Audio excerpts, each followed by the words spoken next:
Hello and welcome to Farrell's Notebook. Today we're creating in this vintage photo album, and just look at the gorgeous page that we're going to make today.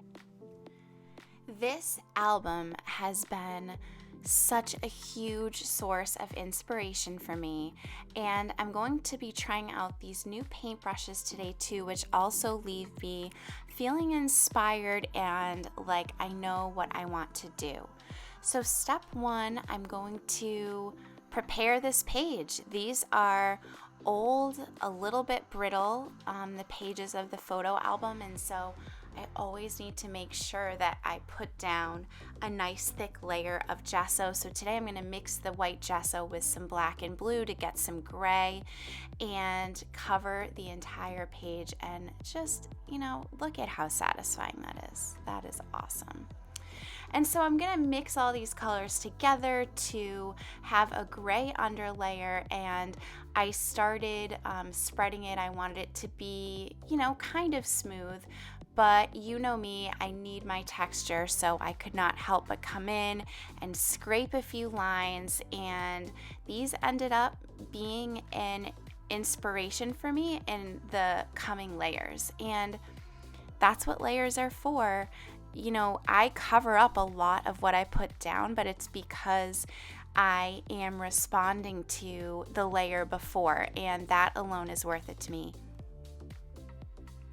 Now for this page, I knew that I wanted to make some sort of abstract landscape, but I more had just a series of things that I really wanted to do. And so that is basically how I made my decisions. The first thing I really wanted to do was glue down some collage paper. And so I played around with this collage paper and glued it down, and then self-edited. So occasionally I would change the shape, I would tear a new piece, or remove what I had already put down. And this was the first thing that I just really, really wanted to do in an art journal today. I really wanted to just put down some collage paper. And this collage paper ended up being one of my favorite parts of the page at the end. It was just really exciting to put this down, add some washes on top. And then the next thing that I was really craving, because there's really no other word for it, like I just had these things that I was like, I need to glue down collage paper. I needed to take some of this powder pigment and tap it onto the page. And I'm going to do this a couple times throughout the creation of this art journal and try to figure out how to get it to stay, how to get it to do what I want it to do. And then the next thing I wanted was to glue down some tissue paper.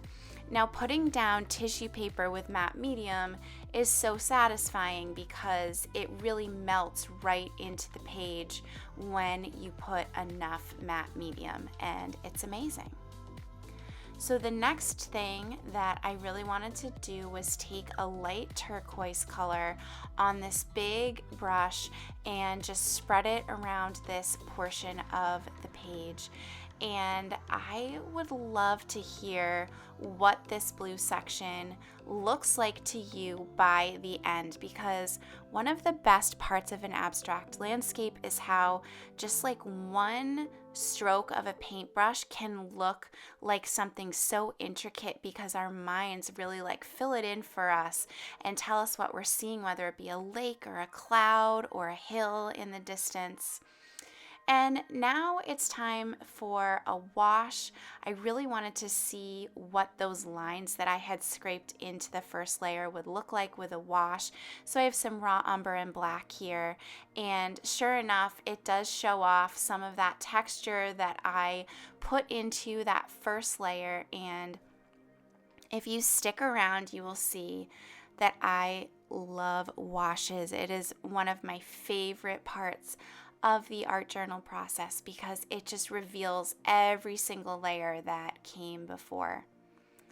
So now I'm finger painting using some muted gray acrylic ink from Liquitex, and I really liked the idea of a color palette that was raw umber and green gold and this dark purple. And the way that it all comes together in the end is really beautiful. And every layer of this transparent color, the purples and the washes of turquoise and green and raw umber, all of it contributed to what felt like a really magical final product.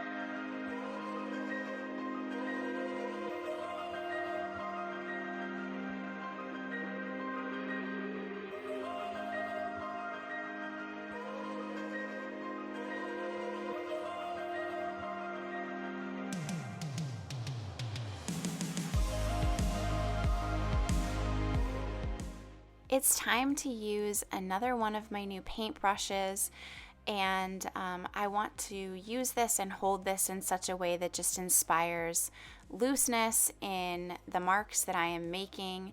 And so I start with some black, just some black marks to make some abstract flowers, and then I come in with some more of that muted gray, and it's called muted gray, but it's really a dark purple color.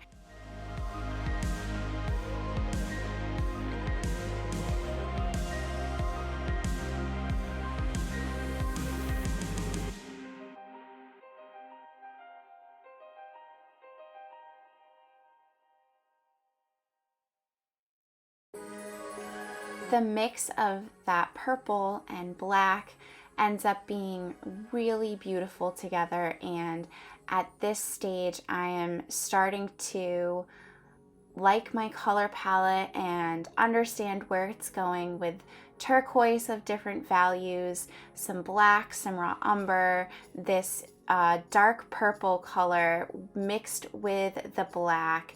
And then the next thing that I know that I want to do after dropping some purple into these flowers is add some green and add some life.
This moment right here was one of my personal favorites in the making of this page. The way that this wash of green gold looked when I rubbed it up, and a wash is just some paint and some water. I absolutely loved how it made the collage paper look, how it made the purple look, and everything really started coming together. And I loved it so much that I really wanted to use some of the same strategies over on the left side of the page. Add a little bit of collage paper using some matte medium, and hopefully do some washes over these as well. Now, one thing I really have missed on this page as I'm making it is texture. I usually start the first layer with more texture. And so I use some matte medium and a fork to add a grass-like texture to the page, and then I'm going to use a fan brush to paint some more of those lines back onto the page. I also lost a lot of that light turquoise with that wash of green, so I'm going to add a little bit more blue up there. And at this point, I ran out of light, and so I had to stop.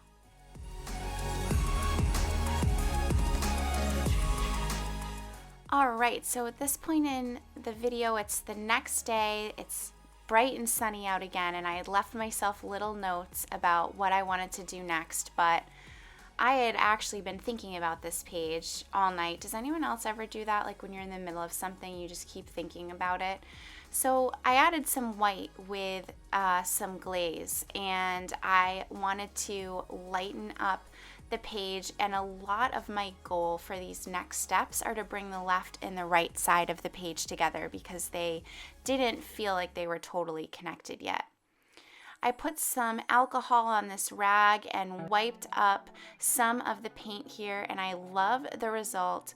The crazy thing is that gray underlayer ended up looking purple over on the right, and I absolutely loved that. I love adding a little alcohol to rub up some of the layers, and now I have very watered down white paint that I'm going to splash onto the page. Some of this will end up getting wiped up, but then the droplets that do dry will dry a lot lighter than they appear when they are wet. So I'm still just continuing to add to these flowers over here, push them back, add a layer, push them back, add a layer. And now it is time for a raw umber wash. I want to see what I can reveal from the lines that I made the day before in the matte medium.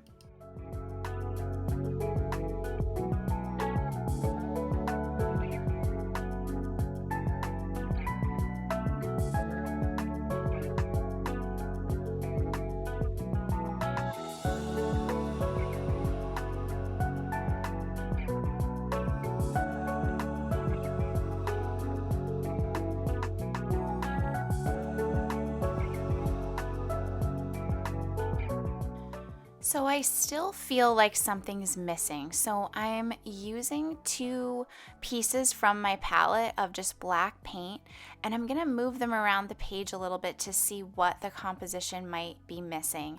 And when I add them over here, I'm like, that's it. I just need this black to be up a little bit higher. And so I'm going to use my Neo Pastel crayons for this next step. And the way that I did this was I was not looking directly at the page. I had my phone recorded, mounted, leaning over it, and I actually looked at my phone screen. That helps me sometimes to just get a different perspective, to see it all as a whole instead of like the little individual strokes that I've been making the whole time. And so I just look through and add the marks to the page. And I'm gonna do the same thing with this one. And this color to me is magical. It, in some places, just looks like a normal brown, but added to these colors on this page, it almost looks gold. That's just the magic of color theory, and I think that that's just what the page needs. And now I'm going to follow my heart, drop some of that pigment powder onto the page again, and I use a wet paintbrush and a little bit of matte medium to get that to stay in place. It's time for one final pop of green gold, and then this page is done. I hope you enjoyed watching the process. I hope you're inspired to make some art, and feel free to go check out the other 2 pages that I have made in this amazing vintage photo album.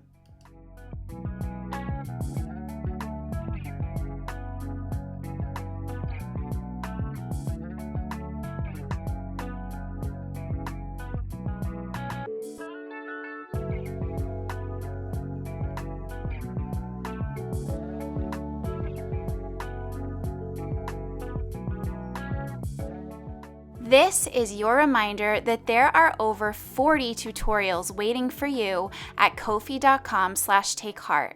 With a monthly subscription, you can access every tutorial plus 2 new tutorials every month.